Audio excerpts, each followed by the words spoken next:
Alright guys, Jillian up at the University of Rochester has been at it again. Got another challenge lock here. She says she's made some improvements in this. This is called the LeChase Challenge. She also said she's gotten a hold of a key cutter. We do have a key here.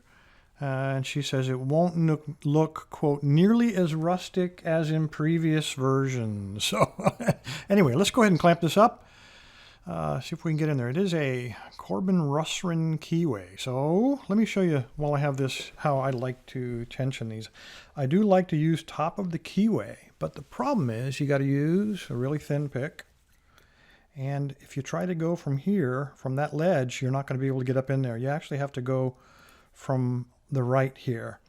Now, if you look very closely, you see that little ski slope. If you try to get on there, it's going to dump you down in the gutter, which will then pinch your pick. So what I like to do, see if I can find one that will fit here.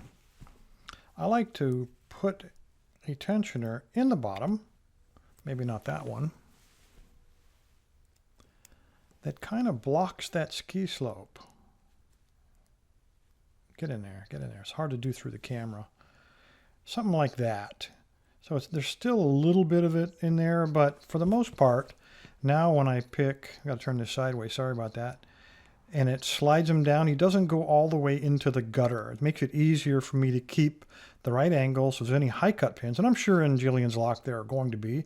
I got a brand new key cutter after all. There better be. This will allow me a little bit better access so I don't get thrown off into that gutter and bend or break picks. Let's go ahead and give it a shot. And let me clamp it up, see if we can get Jillian's latest LeChase Challenge open. All right, guys, I'm going to take this guy, put him right here. I've already scratched on the surface here. It was a dark background, so I had to scratch here and then use black magic markers so we can keep track. Let me zoom in a little bit there. I'm going to use a 15,000th, like I said. And there are some pretty strong springs in here.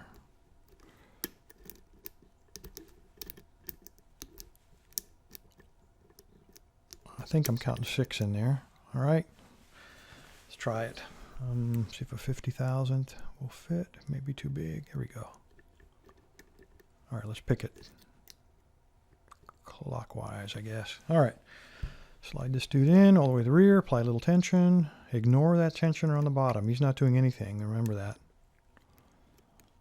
I can already tell this pick is too flimsy.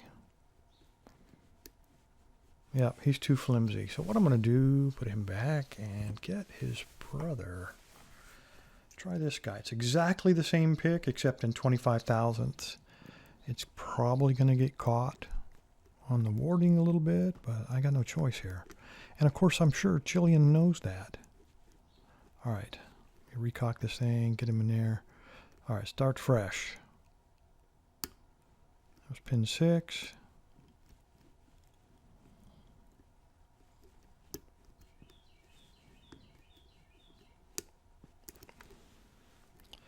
That was pin 1. That was pin 2. That was me sliding off of the warding. I can't get under that last pin. Tell you what, let's go counterclockwise. See if it'll bind in a different order so I can get under that last pin. There we go.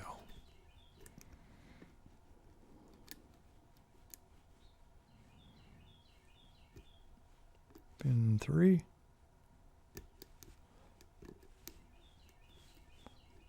Really tough spring.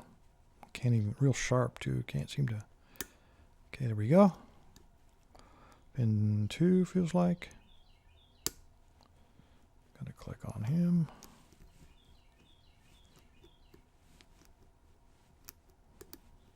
Still binding though. We'll let him go. That was 4.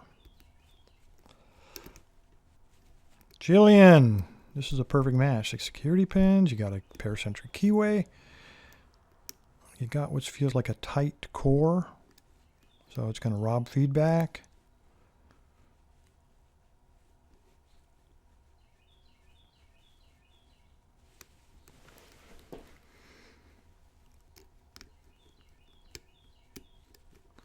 And you've probably got some awesome bitting in here too. Get in there. There we go. All right, I got a fault set going now. Just a little bit, but maybe enough. I'm looking for some kind of counter rotation. Okay, that was pin 1 again.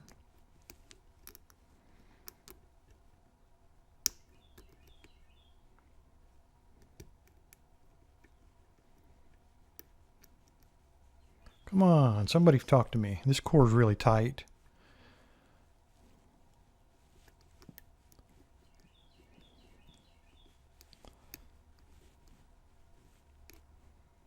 There it is. Pin 4. Well, we had some counter rotation.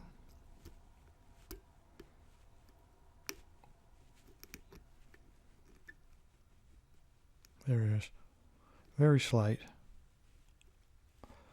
And having trouble going against that tight core. There it is. Come on.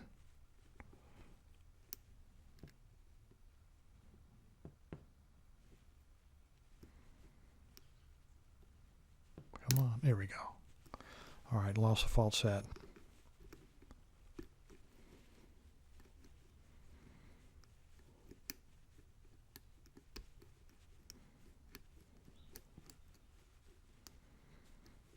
Everything in the front's okay, and if I was Jillian, I would make sure the ones in the back are probably high cut and probably got some nasty springs on them.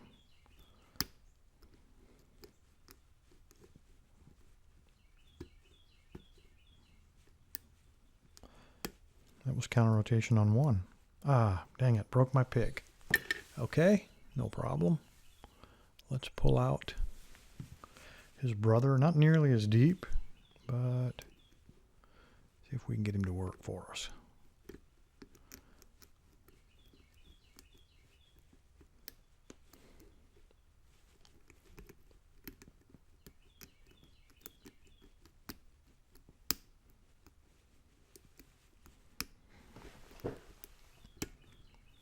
Okay, there's that fault set again.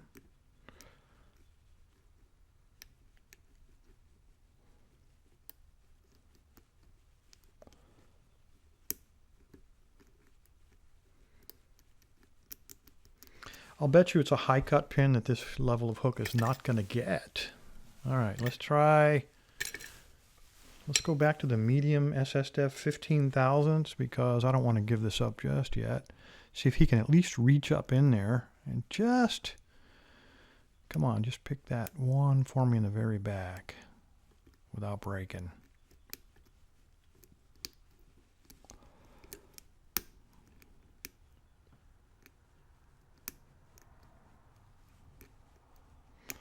All right, there's a high cut down there, back there hiding behind a low cut one. And this is just, oops, not going to be enough hook. I don't get it.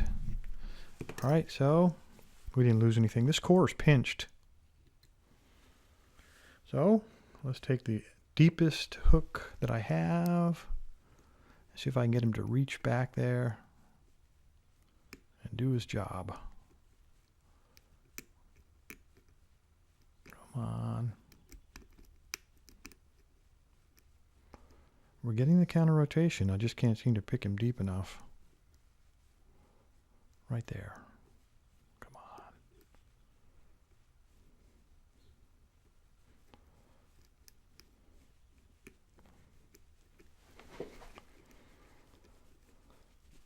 It's going to break.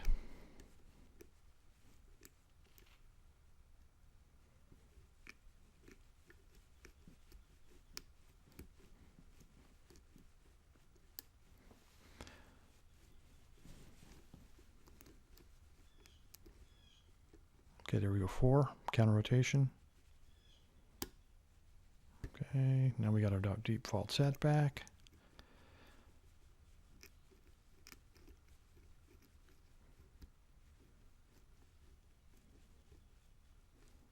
And there we go. Man, broke 1 pick, bent 2 more, but we got into it. All right, let me back this out. And put it down here like this. All right, let's make sure Jillian's key does work. Let's go ahead and lock it back up. And haha, now we got the tools. This way, if I slip and cut myself, it'll really be serious. You guys get to see me do some sutures.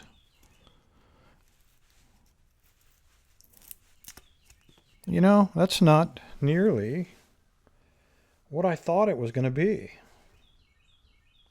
I don't see any really weird trickery on there. We got some low cuts here in the front, but I would think with a key machine it would be less rustic. But if it works, it works. All right, very stiff going in there. It works perfectly. Come out of there. Come out of there. There we go. All right, counts. It is a good challenge lock. All right, let me see if we can't use this guy. Trenley sent this to me. It's a 3D printed. It may not be big enough, but I got to give it a shot, right?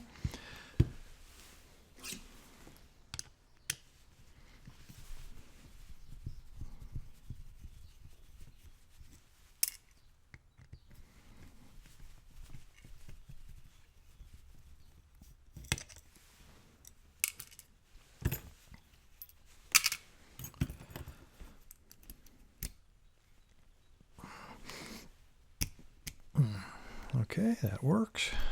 I almost need a hammer to get that in there. All right, everything seems to line up. Let's see what we got here. All right, there's all 6 of them. No weirdness on the top, no filing or anything like that. Let's set him right there and just dump these bad boys out. Standard, standard, standard, standard. Oh, we're going to run short one. This is a 5-pin tray. Okay. Let's change horses midstream, shall we? All right, let's put number 6 right here. Set him right there. You'd think I'd be smarter than that, but, you know, I did go to public school, so maybe you guys are giving me way too much credit. All right, put all that stuff up there, and we'll save this guy, Trembley, for a next 5-pin lock. How about that? Okay, these are all standard pins. So the real magic must be right here. There we go. Beautiful. Look how sharp that is. Tilt this up just a little bit. Very sharp, and looks like a little T-pin element to it as well. Come out of there. He's definitely flopping around. Look at that. And compare that to some of Jillian's earlier work. She's come a long, long ways. All right, let me get that pin out of there, or that spring, sorry. Or not.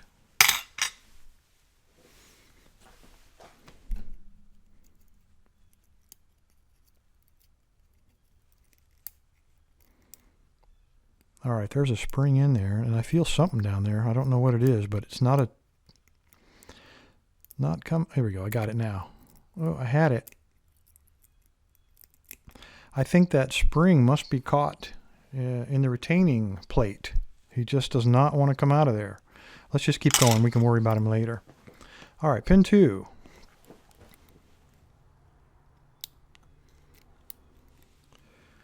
Ah, Asa. Number 3. It's got a cat hair. That was probably the tricky part. No, joking. It was on the tweezers. Nice looking pin. Little T-pin element.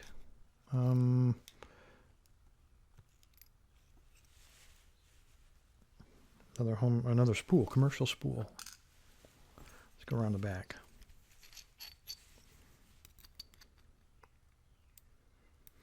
Barely breaking the shear line there. A serrated, looks like homemade. And the last one, barely breaking the shear line. Another Asa. Okay, I could have swore the springs were going to be much tougher than that. Perhaps with these, particularly number 2, that really long Asa, Let's try to dump the rest of these springs in some semblance of order. So I'm going to go for number 2 now. There's number, well, hopefully that's number 2. That's out of a Bic lighter. Number 3. Nothing. How about number 6? Nothing. Jillian, what'd you do? Glue these in here? Yeah, he's caught. That spring is caught also in the plate. I see only one other one that's sticking up there, number 4. And he is it's either a double or a triple. I don't really know. Don't look like a double. So that would be number 4.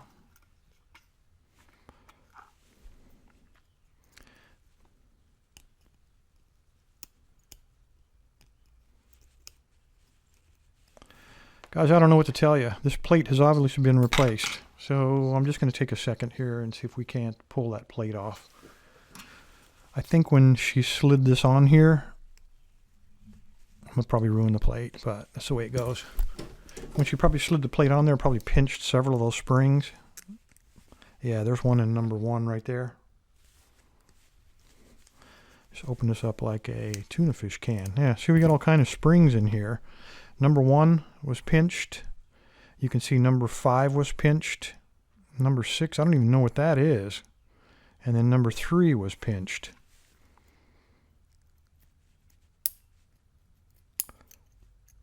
Number 3, check that out. It's a double. I knew I felt some weirdness in there. So double spring. And that top one there probably came out of a Bic lighter.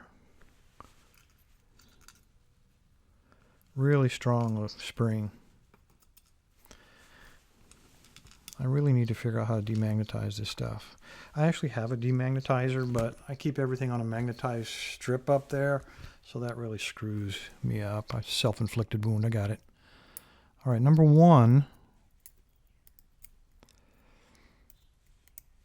Yeah, here we go. This is another doubled up one. Might even be tripled up. I really can't tell, but it's a lot of spring material in one. All right, and what was the next one? Number 5. Again, yeah, look, check it out. A lot of spring material there. So no wonder I broke that pick. And let's see what this weirdness is here. There's something there, but it doesn't really look like a spring. Come out, come out.